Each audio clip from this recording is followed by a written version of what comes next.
Assalamualaikum. This is Dr. Mohammed Naveed Jafar, second year mathematics chapter number 4 exercise number 4.4. आज के इस lecture के अंदर हम बात करेंगे इस एक्सरसाइज के क्वेश्चन नंबर 11 के फर्स्ट दो पार्ट्स की। आइए चलते हैं व्हाइट बोर्ड की जानिब और देखते हैं इसका सोल्यूशन। जी, तो इस क्वेश्चन के अंदर हम डिस्कस करने जा रहे हैं interior angles of the triangle whose vertices are given, जिसके वर्टिसेस आपके पास मौजूद हैं। इसके इंटीरियर एंगल्स के ऊपर अभी हम बात करने जा रहे हैं।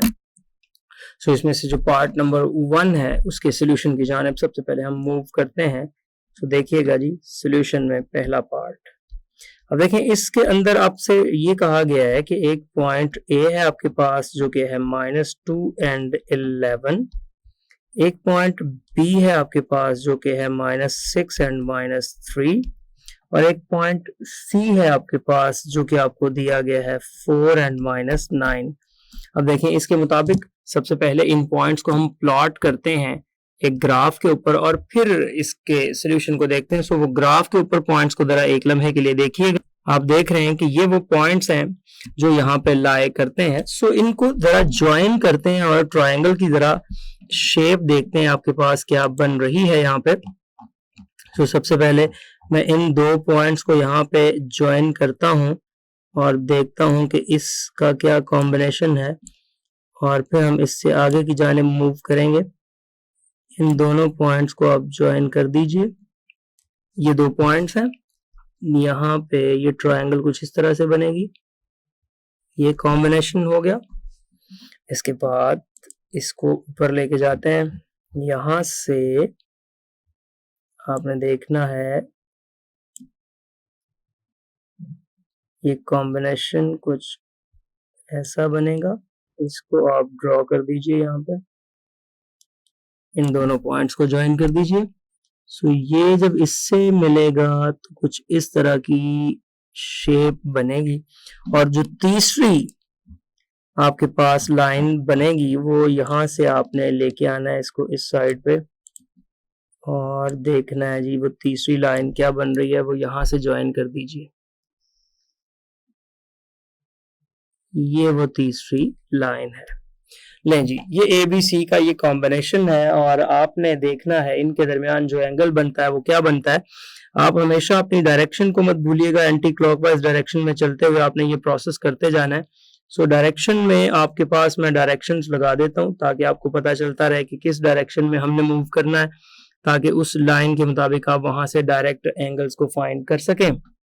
सो जी, पहले सबसे पहले आपने slope of A B C को फाइंड कर लेना है और फिर आगे की जानिब हम मूव करेंगे। सो मैं सबसे पहले स्लोप्स का सिलसिला जारी रखता हूँ।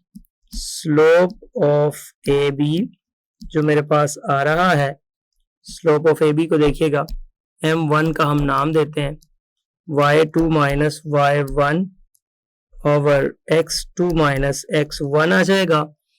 ये जब ए बी की स्लोप की बात आएगी तो वो आ जाएगा 11 माइनस इंटू -3, तो ये आ जाएगा 11 माइनस इंटू -3 डिवाइडेड बाय, ये आपके पास बन रहा है -2 माइनस इंटू -6, -2 माइनस इंटू -6। सो ये m1 हमारे पास आ रहा है 11 प्लस 3 डिवाइडेड बाय -2 प्लस 6, ये आ जाएगा 14/4, तो 7/2। ये पहली स्लोप आ जाएगी। इसी तरह स्लोप ऑफ BC की जानिब जाइएगा। स्लोप ऑफ BC, इसको आप m2 का नाम दे दीजिए। फॉर्मूले में कोई चेंज नहीं, y2 minus y1 over x2 minus x1 है। सो y2 माइनस y1 आपके पास जो आया है वो है -9 माइनस इंटू -3, ये बन जाएगा, और divided bye x2 minus x1 which is actually 4 minus into -6 की बात करता हूँ। सो ये आ जाएगा m2 is equals to -9 plus आपके पास आ जाएगा 3 और divided by 4 plus 6 which is equals to -6, यहाँ पे आ जाएगा, और divided by 10, so that is equals to -3/5। ये सेकंड स्लोप आ गई।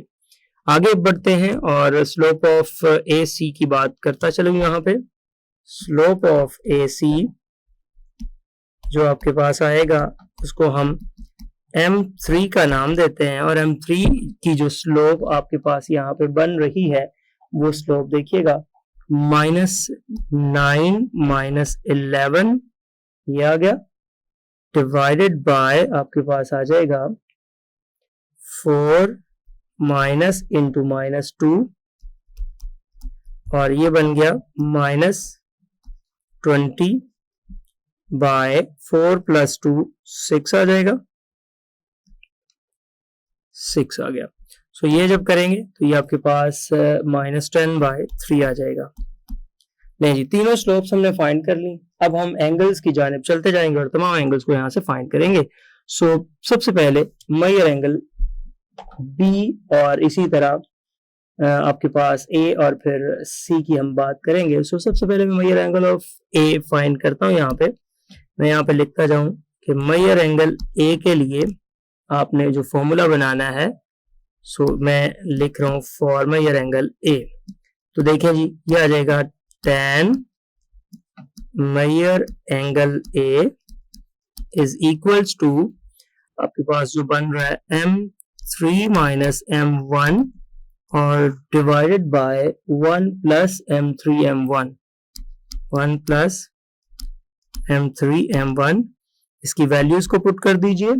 M3 की जो मेरे पास पहली वैल्यू आ रही है वो क्या है, -10/3, जो हमने फाइंड किया अभी, ये लास्ट ऊपर आपको नजर आ रही है -10/3 माइनस M1।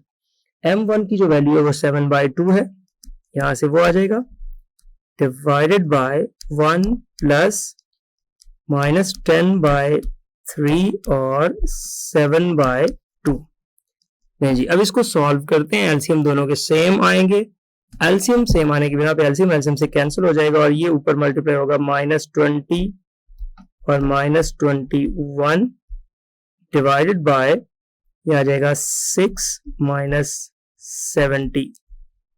सो इसको जब हम प्रोसीड करने जा रहे हैं तो आपके पास कुछ सिलसिला इस टाइप से आएगा। 6 से 6 कैंसिल हो गया जो एलसीएम था, तो ये हमारे पास ओवरऑल कुछ ऐसी सिचुएशन बन रही है -41 and divided by -64। So minus से माइनस कैंसिल हो गया तो ये आ जाएगा 41/64, that is tan major angle A. सो यहाँ पे आप कर देंगे कि ये तो tan मेजर एंगल ए की बात थी, यहां से जब हमने देखा तो ये है 41/64, और अगर मैंने मेजर एंगल ए को देखा तो वो है tan इनवर्स 41/64, और यहां से इसको कैलकुलेट करके कैलकुलेटर की मदद से मेरे पास जो मेजर एंगल ए का आंसर आ जाएगा वो आप देखेंगे एग्जैक्टली 32.64। सो 32.64 डिग्रीज, ये हमारे पास एक वैल्यू आ गई। अब मैं बी की जानिब जाता हूं। सो मैं लिखता हूं tan major angle B is equals to, इसका फॉर्मूला बनाते हैं, ये एक्चुअली बन रहा है M1 - M2 divided by 1 + M1 M2। Values put करेंगे। डायरेक्शन का मैं बार बार आपको बता चुका हूं किस तरह से आपने डिसाइड करनी है। ये आ जाएगा 7/2 और माइनस आपके पास बन रहा है -3/5 डिवाइडेड बाय जो सिचुएशन है कुछ ये है 1 + 7/2 और इसके साथ आ जाएगा -3/5। नहीं जी, ये एलसीएम सेम है, ये आ जाएगा 35 + 6 डिवाइडेड बाय ये आपके पास आ जाएगा 10 - 21, एलसीएम से एलसीएम कैंसिल, तो ये आ जाएगा 41/-11। सो इसको आप जब देखते हैं तो वो आ जाएगा tan मेजर एंगल बी, ये बन गया, इज इक्वल्स टू, मैं लिख देता हूं कि ये -41/11। So measure angle B is equals to tan inverse minus 41/11 ये आ गया। सो जी आपके पास क्या बन रहा है, मेजर एंगल बी ये बन जाएगा इज इक्वल्स टू, इसका एंगल जब आप टोटल करेंगे तो 180 में से चूंकि ये माइनस है तो वो आ जाएगा 180 डिग्री माइनस 10। हमेशा एक्यूट एंगल्स बनाइए।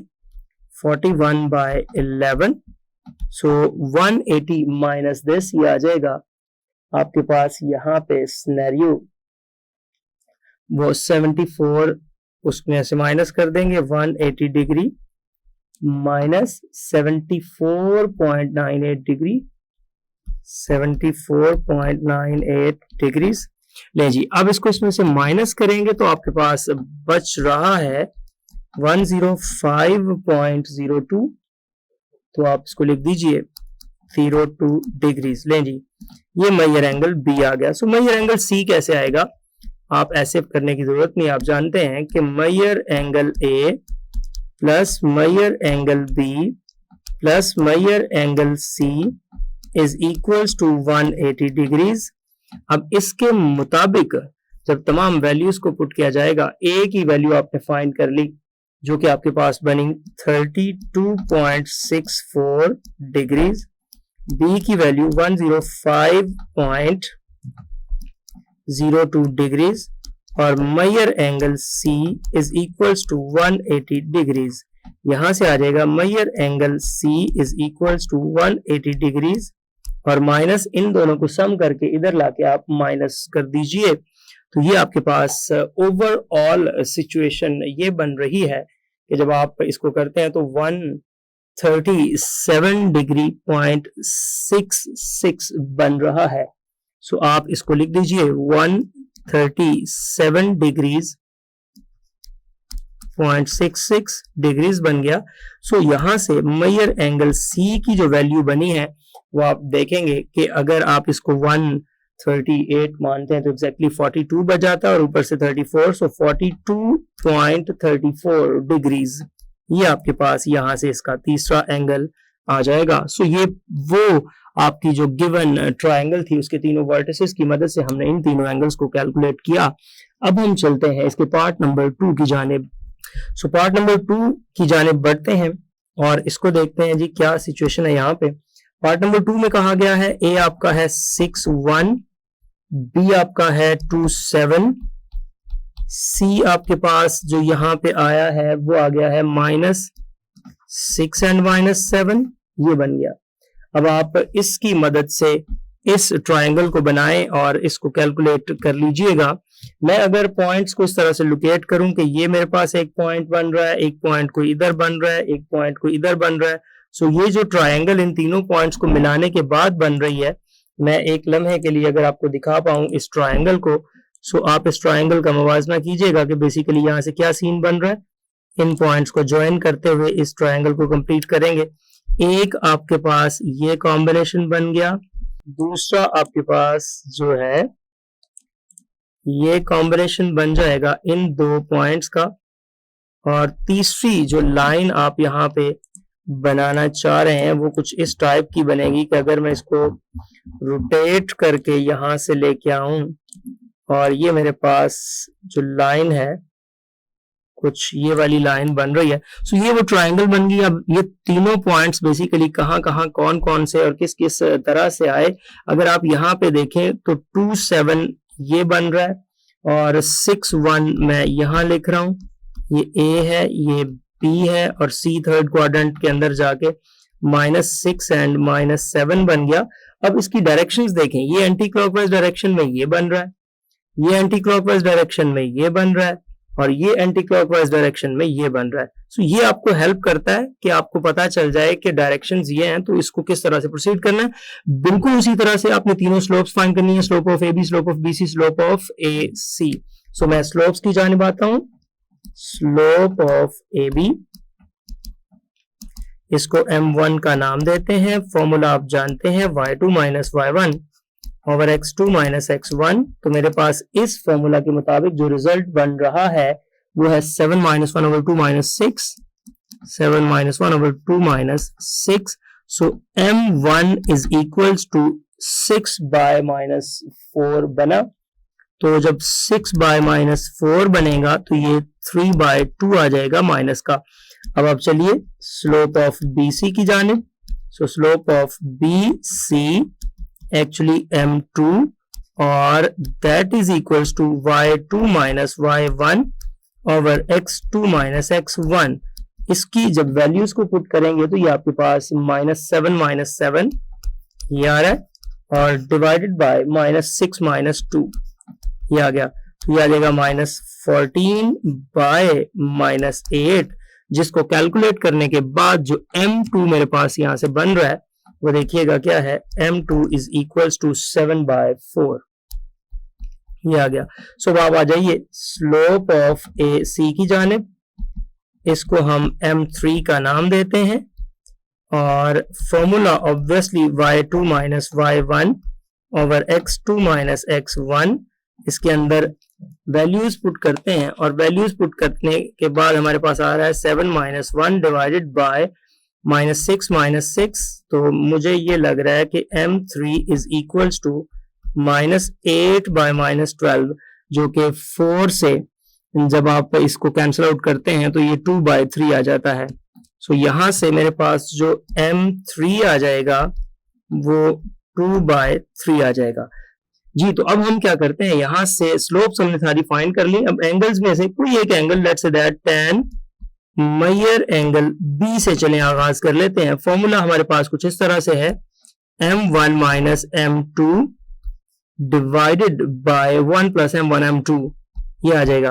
अब देखिए 1 प्लस M1 M2 जब मैंने बनाया तो मेरे पास सीन कुछ ये बन रहा है, -3/2 -7/4 डिवाइडेड बाय 1 प्लस -3/2 और 7/4 नहीं जी। अब जब मैंने इसको सॉल्व किया tan मेजर एंगल B को, तो मेरे पास रिजल्ट ये बना, ये आ जाएगा -12 -14, एलसीएम से एलसीएम कैंसिल हो जाएगा और ये आ जाएगा 8 -21। सो ये बन रहा है -26/8 -21। अब 8 -21 की जब हम बात करते हैं, 8 -21 आपके पास कितना आ रहा है जरा और कीजिएगा, ये आ जाएगा 13। सो ये -13 आ गया, दोनों को डिवाइड किया तो 2 आंसर आ गया। सो मेजर एंगल B के सामने आ गया 2, tan major angle B is equals to 2, जो कि measure angle B is equals to tan inverse 2 आ जाएगा और यहां से measure angle B is equals to tan inverse 2 की जो वैल्यू होती है वो 63.43 होती है जब आप इसको कैलकुलेट कर लोगे डिग्रीज में। अब हम let's say that angle C की जानिब चले जाते हैं। So now measure angle C के साथ tan अप्लाई कीजिए और इसका जब फॉर्मूला बनाएंगे तो ये बन जाएगा M2 माइनस M3 और डिवाइडेड बाय 1 प्लस M2 और M3। सो जी M2 क्या है, M3 क्या है, ये सारी वैल्यूज यहां पर पुट कर दीजिए। M2 आपके पास है 7/4 माइनस जो आपका नेक्स्ट बन रहा है वो है 2/3 डिवाइडेड बाय 1 प्लस 7/4 और 2/3। एलसीएम सेम रहने देते हैं तो आपके पास कुछ माहौल इस तरह का बन जाएगा कि 21 माइनस 8 डिवाइडेड बाय 12 प्लस 14 ये बन गया। अब इस तरह ये आपके पास आ जाएगा, एलसीएम से कैंसिल होने के बाद 13/26 जो कि 1/2 आ गया। सो 1/2 आने की सूरत में आपने जब इसको डिवाइड किया तो मेरे पास कुछ हालात ऐसे आ रहे हैं कि अगर मैं मेजर एंगल C को कैलकुलेट कर रहा हूं tan इनवर्स 1/2 के साथ, तो ये मेजर एंगल C मेरे पास बन रहा है, एग्जैक्ट वैल्यू जो बन रही है वो 26.57 डिग्रीज ही आ गया। नहीं जी, 2 एंगल्स आ गए, तीसरा एंगल तो हम हमेशा इसी से फाइंड करते हैं कि as measure angle A plus measure angle B plus measure angle C is equals to 180 degrees. यहाँ पे जो दो वैल्यूज आपने फाइंड की हैं वो इधर रख दीजिए। मैं ये एंगल ए हमने इस दफा फाइंड नहीं किया। बी की वैल्यू जो हमने फाइंड की वो थी 63.43 डिग्रीज, और सी की जो हमने वैल्यू फाइंड की वो थी 26.57 और इज इक्वल्स टू 180 डिग्रीज। नहीं जी, मायर एंगल ए, इन दोनों को उधर लेके जाके जब मैं माइनस कर दूंगा तो मेरे पास एग्जैक्टली जो वैल्यू बच जाएगी वो 90 डिग्रीज बच जाएगी। जी, तो देखा आपने किस तरह से हमने इन दोनों क्वेश्चंस को परफॉर्म किया। ये था आज का lecture. Hope so you understand the today's lecture. This is end of our lecture.